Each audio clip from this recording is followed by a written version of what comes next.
আসসালামু আলাইকুম। আমরা এখন আসছি আমাদের নিজের এলাকা মাইদারচালা, সেই ঐতিহ্যবাহী মিনি সাজেক,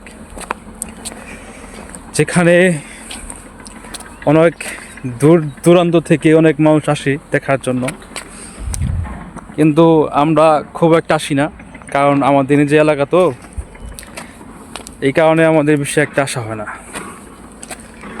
অনেক দিন পর আজকে আসলাম,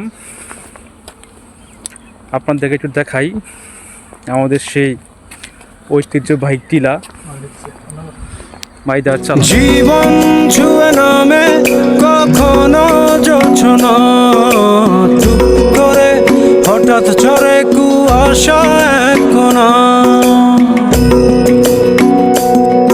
অনুভবে মেঘ জমে, অভিমান থমথমে, জীবন মানে সুখ দুঃখে আনাগোনা। কেউ বনে আড়ালে মুখোশের ঘর, জোছনা